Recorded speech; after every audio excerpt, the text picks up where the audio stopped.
श्रीनगर में प्राइवेट तौर पर संचालित रमजान हॉस्पिटल में कथित मेडिकल लापरवाही के लगातार 2 मामलों के बाद अधिकारियों ने इस बार हॉस्पिटल के ऑपरेशन थिएटर को सील कर दिया है और संबंधितों को जांच पूरी होने तक सर्जिकल प्रोसेस समेत कोई भी काम नहीं करने का निर्देश दिया है।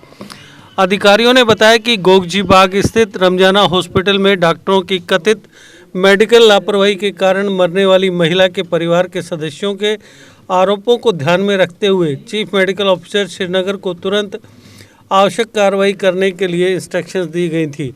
Director health services Kashmir doctor Mushtaq Ahmad Rather ने कहा कि मामला हमारी जानकारी में आने के बाद सीएमओ श्रीनगर को कार्रवाई करने के इंस्ट्रक्शन दिए गए थे और अब तक हमने अस्पताल में सभी सर्जिकल प्रोसेस के ऑपरेशन को रोकने के अलावा ऑपरेशन थिएटर को सील कर दिया है।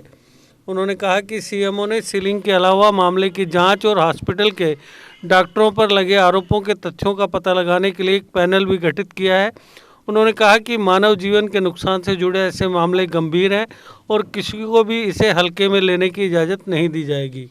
उन्होंने कहा हम हॉस्पिटल को सील करते लेकिन वहां भर्ती मरीजों को मद्देनज़र रखते हुए हमने केवल ऑपरेशन थिएटर को सील करना सुनिश्चित किया, जबकि मामले की जांच कर रही संबंधित पैनल 1 सप्ताह के भीतर अपनी रिपोर्ट दाखिल करेगी। साथ ही कहा कि यदि लापरवाही पाई जाती है तो दोषी पाए जाने वालों के खिलाफ सख्त कार्रवाई की जाएगी। काबिले जिक्र है कि हॉस्पिटल से कथित मेडिकल लापरवाही का पहला मामला 25 अगस्त को सामने आया था, जब श्रीनगर के थीड हार्वन इलाके की एक गर्भवती महिला की कथित मेडिकल लापरवाही के कारण मौत हो गई थी। हालांकि हॉस्पिटल के डॉक्टरों ने हमेशा की तरह इसे मिटाने की कोशिश करते हुए कहा कि उन्होंने उसे बचाने के लिए हर संभव कोशिश की। इस घटना के बाद परिवार के सदस्यों ने प्रदर्शन भी किया था। उस वक्त अधिकारियों ने कोई कार्रवाई नहीं की। हालांकि बाद में 9 सितंबर को इसी हॉस्पिटल से कथित मेडिकल लापरवाही का एक और मामला सामने आया, जिसमें नौगाम के नाइक बाग की रहने वाली एक अन्य महिला शफिया की भी कथित मेडिकल लापरवाही के चलते मौत हो गई। इसके बाद हुए उग्र विरोध प्रदर्शन ने अधिकारियों को कार्रवाई करने के लिए प्रेरित किया। मृतक महिला, जिसकी हाल ही में शादी हुई थी, उसके परिवार के सदस्यों ने कहा कि SKIMS सोरा के डॉक्टरों ने मरीज को उसकी हालत बिगड़ने पर वहां ले जाने के बाद उन्हें बताया कि अधिक एनेस्थीसिया के कारण उसका मस्तिष्क क्षतिग्रस्त हो गया था। उन्होंने यह भी कहा कि रमजाना हॉस्पिटल के डॉक्टरों ने जटिलताओं के बाद मरीज को SMHS या सोरा ले जाने पर जोर देकर मामले से छुटकारा पाने की हर संभव कोशिश की थी।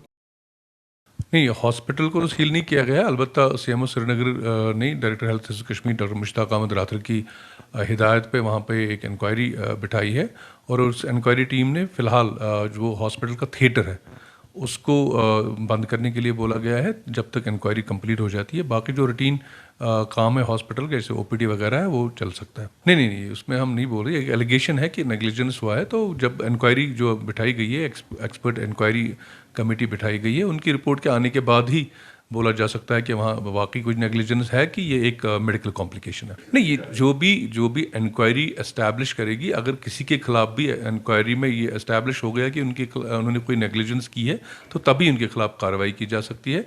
तो एज सच तो ये अभी फ़िलहाल तो ये एक एलिजेड नेग्लिजेंस है। अगर ये एस्टैब्लिश हो जाएगी तो जो भी कानून के दायरे में एक्शन होगी वो ली जाएगी।